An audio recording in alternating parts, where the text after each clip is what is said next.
Greetings, children of the sun. Welcome to our storytelling circle.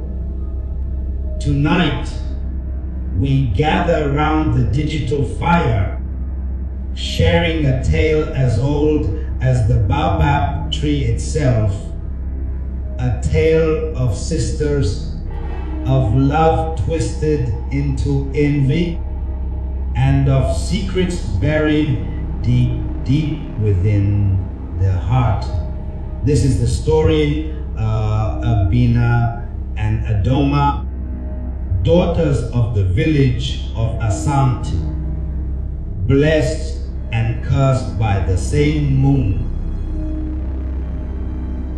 As you listen, let the sounds of the kora and the drums transport you to our village.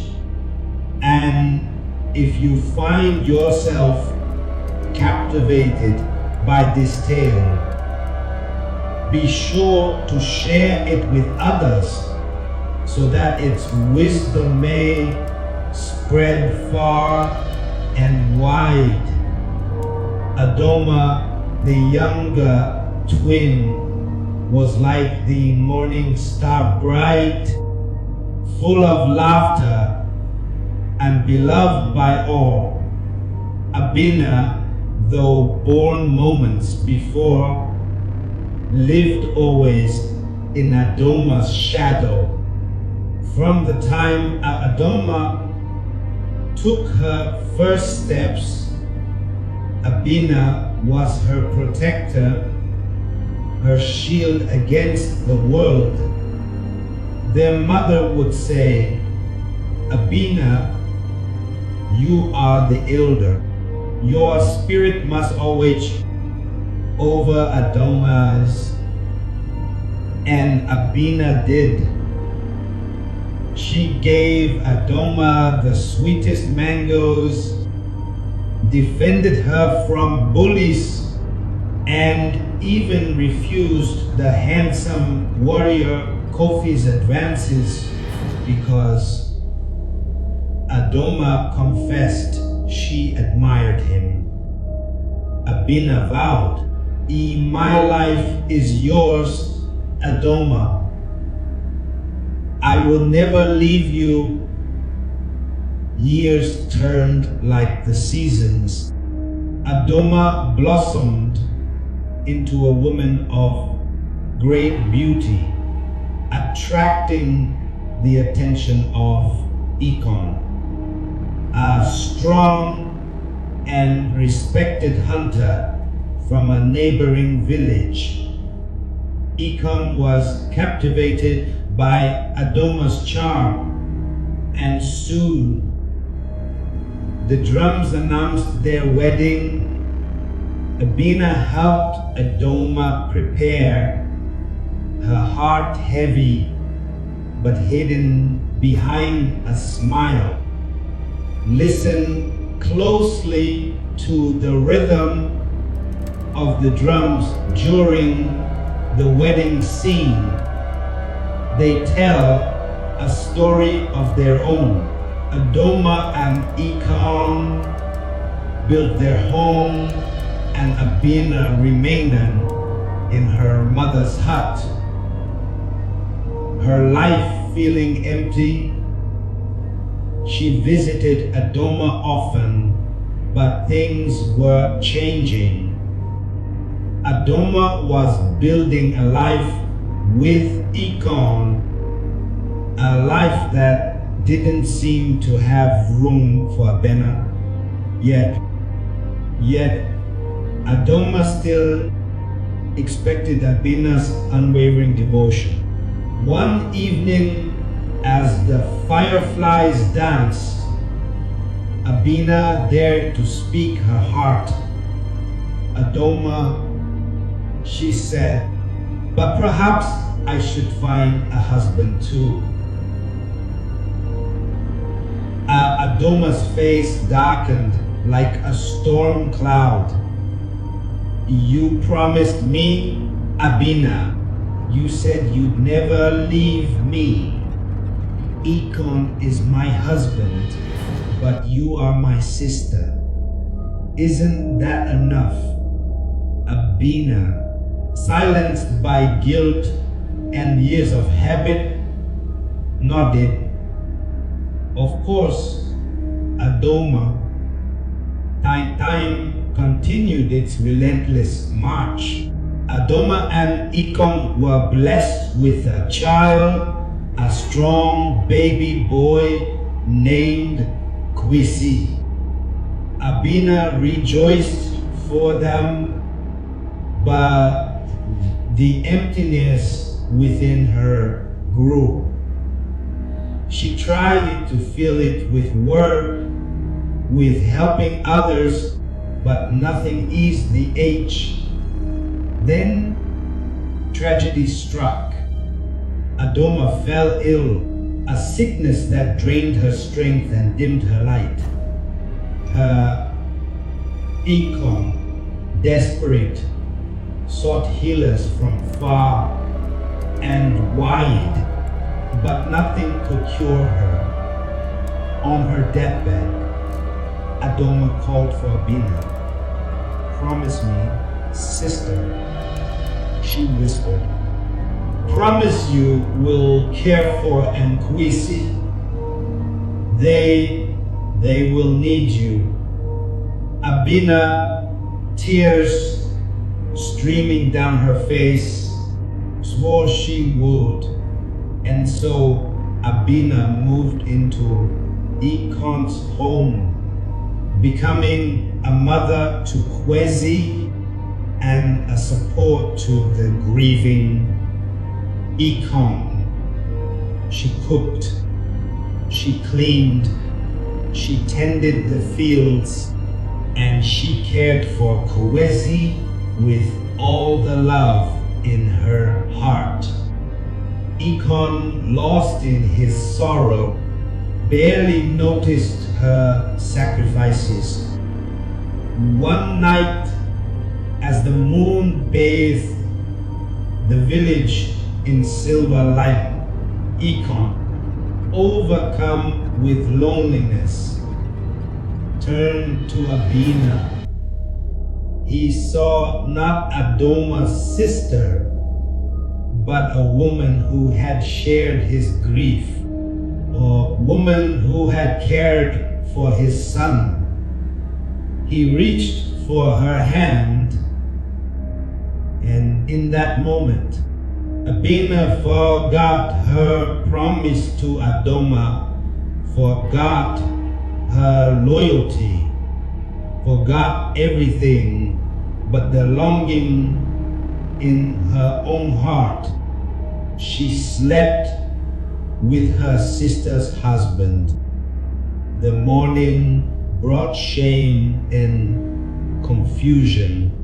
Abena knew she had betrayed Adoma's memory, broken the sacred bond between sisters, but she also felt a flicker of something else, a forbidden love for Ikon, a desire to finally have a family of her own.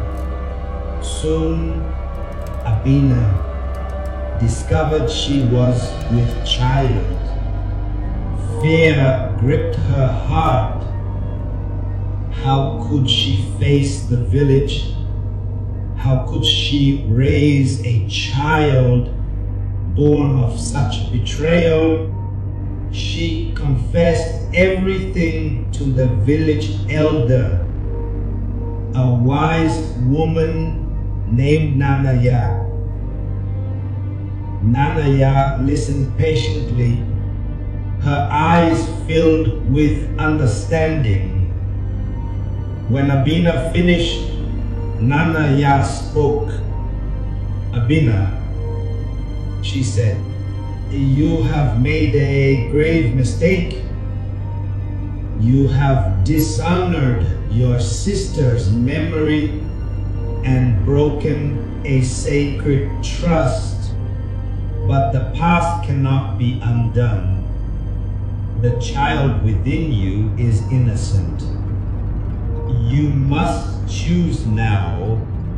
Will you continue down this path of deceit, or will you seek redemption?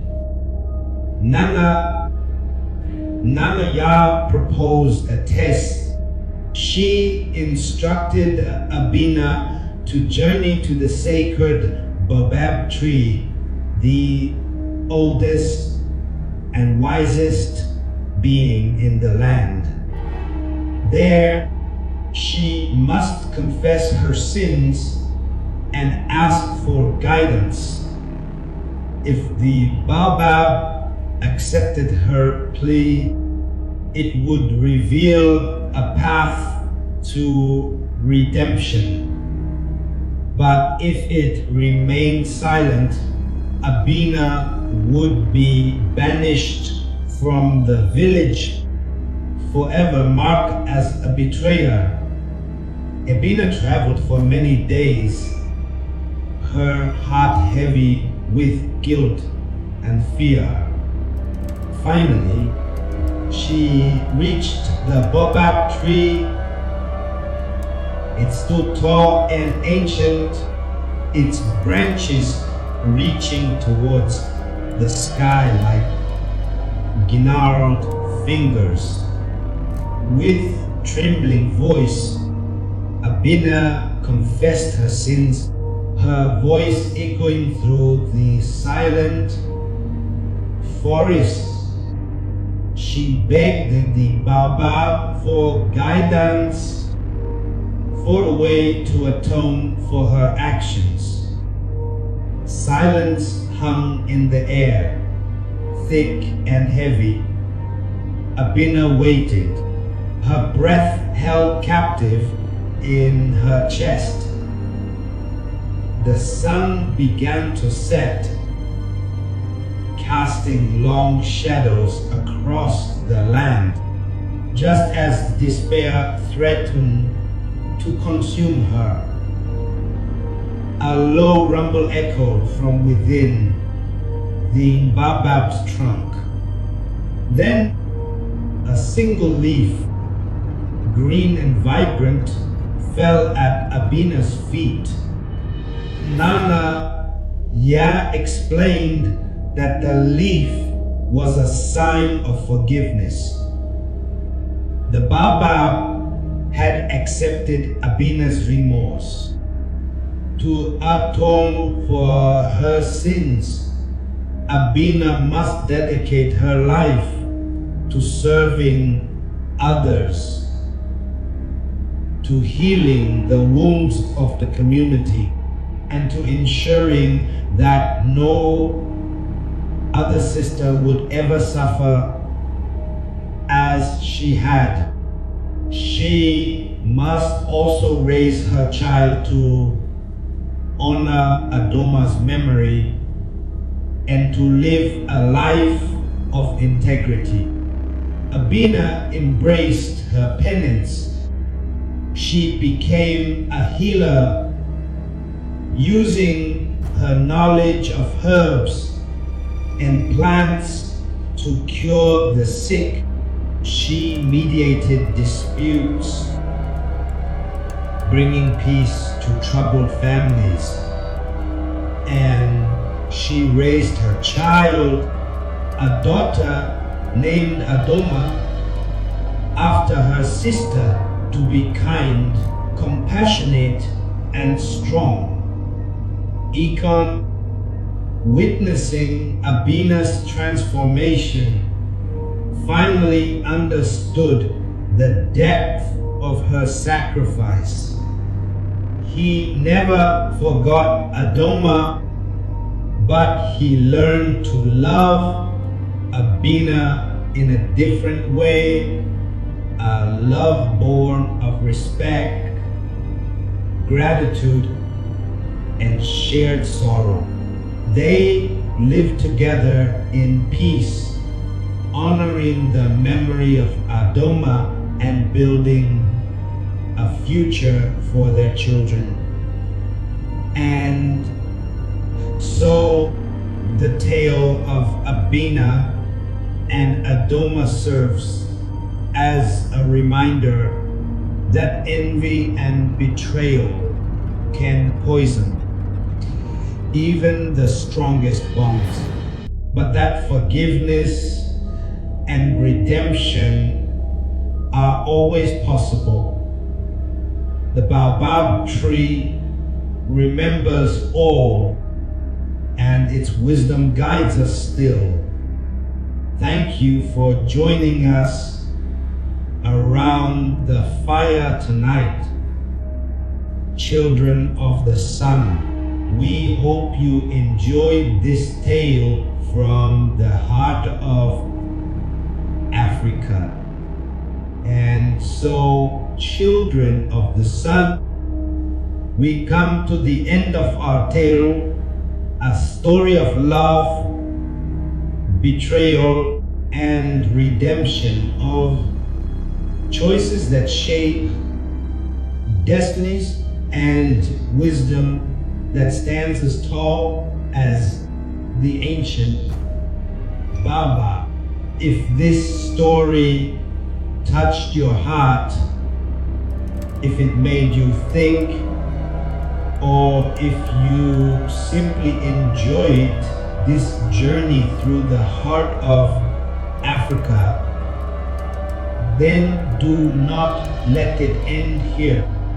Let the wisdom of the Baobab travel far and wide. Like, share, and spread this tale to those who need to hear it.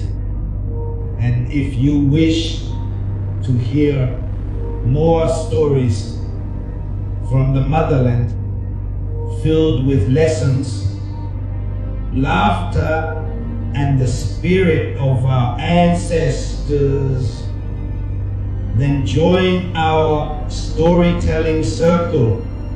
Subscribe to our channel and hit that notification so you never miss a new tale. Until we meet again, may your heart be filled with light, and may your path always be guided by truth. Stay blessed, children of the sun.